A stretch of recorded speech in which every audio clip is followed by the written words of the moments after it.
మిమ్మల్ని చూడడం చాలా హ్యాపీగా ఉంది. ఫస్ట్ ఆఫ్ ఆల్ మీ గురించి చెప్పాలి అంటే కర్ణాటకలో ఉన్న కన్నడ ప్రజలు కూడా మీ సీరియల్స్ చూస్తారు. మీకు ఫ్యాన్స్ ఉన్నారు. మిమ్మల్ని చూపించి భయపెట్టి మాకు అన్నం తినిపించిన రోజులు కూడా ఉన్నాయి. బట్ అయ్యో! మా చిన్నప్పుడు ఎలా ఉన్నారో ఇప్పుడు కూడా అంతే గ్లామరస్‌గా. వాళ్ళందరికీ థాంక్స్ చెప్పానని చెప్పండి. Okay. First of all me diet secret, me beauty secret చెప్తారా అందరికి? బ్యూటీయా? అప్పటి నుంచి ఇప్పటి వరకు అలానే ఉన్నారు. ఓకే. అలా ఏం లేదండి. మధ్యలో వెయిట్ పుట్ ఆన్ అయ్యాను. అంటే పర్టిక్యులర్ ప్రాపర్ డైట్‌లో కూడా లేను నేను. హ్మ్. బట్ లాస్ట్ ఒక 3 ఇయర్స్ నుంచి మాత్రం స్ట్రిక్ట్ డైట్‌లోకొచ్చి రెగ్యులర్ వర్కౌట్స్‌లు అవి చేయడం వలన నేను అంటే అంటే ఏదైతే ఆ హెల్తీ వెయిట్ ఉంటుందో దానిలోనే కంటిన్యూ అవుతున్నా. Okay. Consistency. Okay. So, 'Bharani' గారు అనగానే మాకు గుర్తొచ్చేది మీరు చేసిన సీరియల్స్ అన్నీ. తర్వాత ఆల్మోస్ట్ అన్ని హీరోస్‌తో అన్ని సినిమాల్లో మంచి మంచి రోల్స్‌తో అందరికీ దగ్గరయ్యారు. ఇప్పుడు మళ్ళీ కొంచెం గ్యాప్ ఇచ్చి 'బిగ్ బాస్'లో కనిపించబోతున్నారు. అసల 'బిగ్ బాస్' జర్నీ గురించి చెప్పండి. ఎందుకు వెళ్తున్నారు? మీ స్ట్రాటజీ ఏంటి? స్మాల్ స్క్రీన్‌కి అదే టీవీకి నేను కావాలని దూరం అవ్వలేదండి.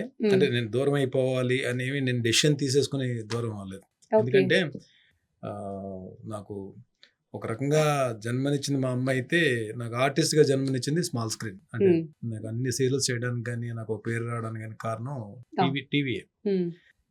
టీవీయే నేను ఆర్టిస్ట్‌గా నాకు నమ్మకాన్ని ఇచ్చింది, ఒక గుర్తింపుని కూడా ఎన్ ఇచ్చింది. నంబర్ ఆఫ్ సీరియల్స్ చేశారు. సీరియల్స్. అలాంటి హ్మ్. టీవీని నేను ఎందుకు వదిలేసుకుంటాను? నేను హ్మ్. వదులుకోను. కానీ కొన్ని పరిస్థితుల వలన కొంత గ్యాప్ ఇవ్వాల్సొచ్చింది.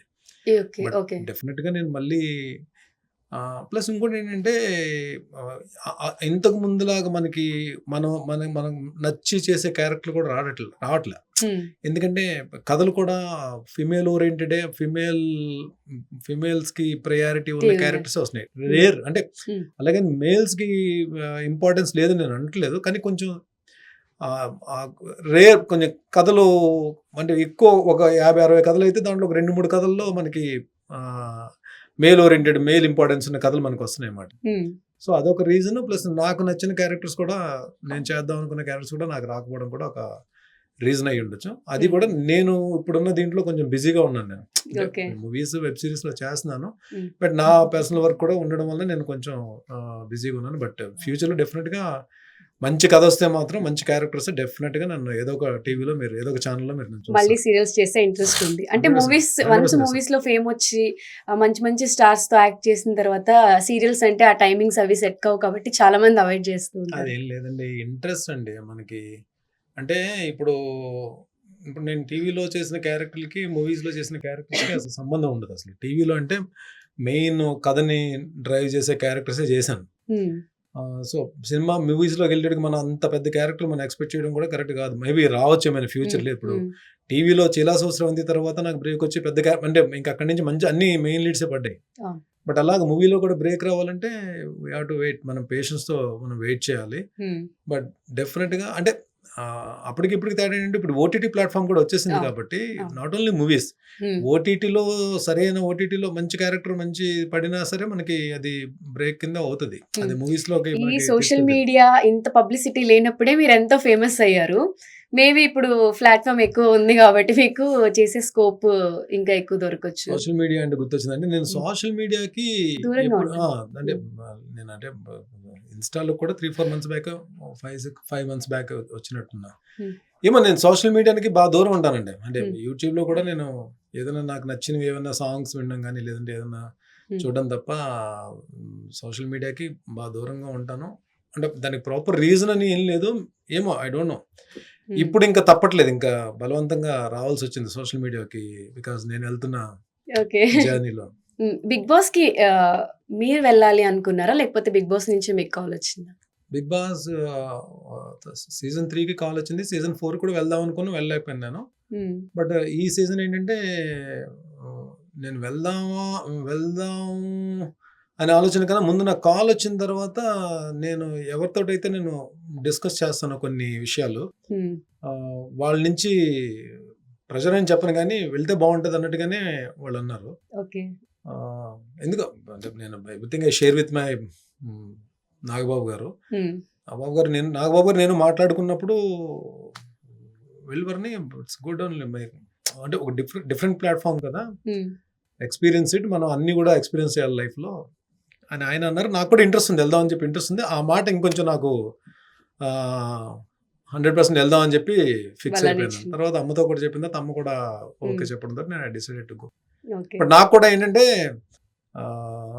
టీవీలో అన్ని సీరియల్స్ చేశాను, మూవీస్ చేశాను, ఉమ్, ఆ, అంటే పవర్ లిఫ్టింగ్లో గోల్డ్ మెడల్ కొట్టాను, ఇటు వర్క్ అంటే ఈ ఫిట్నెస్ దీంట్లో ఉన్నాను.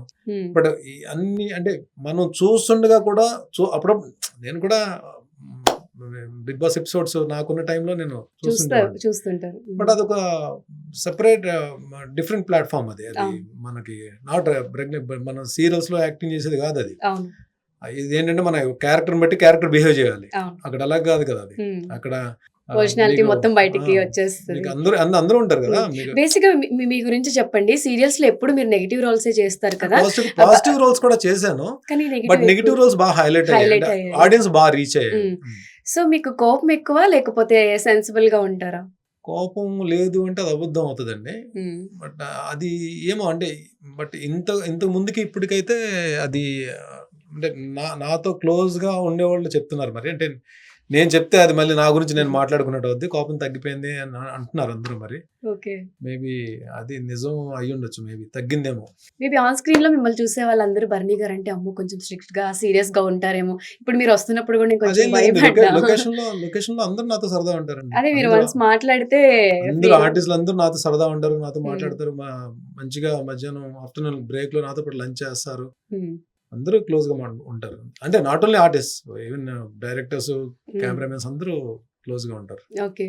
సో భరణి గారు ఇలా బిగ్ బాస్ హౌస్ లోకి వెళ్తున్నారు అనగానే నాగబాబు గారికి ఆ ప్రొడక్షన్ లో చేశారు కాబట్టి భరణి గారు అంటే చాలా ఇష్టం అని చెప్పి ఒక టాక్ వచ్చింది. నా ఫ్యామిలీతో మీకున్న బాండింగ్ గురించి చెప్పండి. ఎవరి ఫ్యామిలీతో?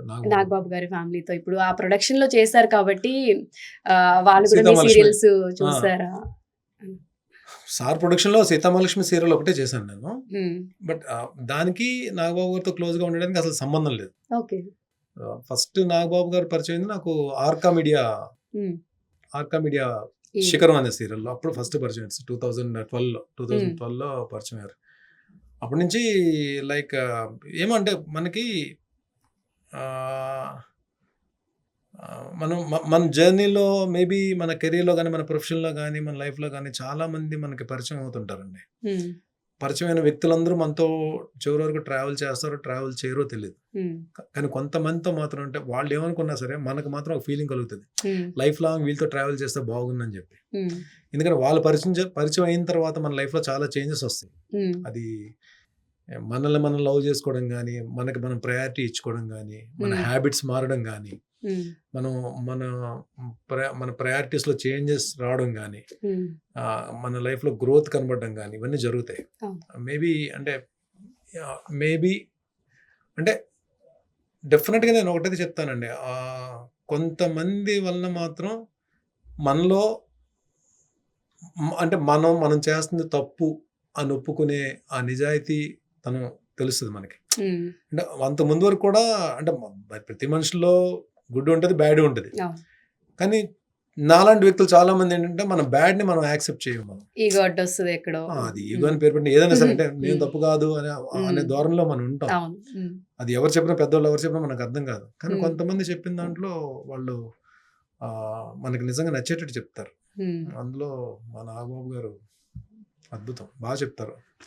మేము వినాలి, ఇది వింటే మనం బాగుపడతాం అన్నట్టు చెప్తారు.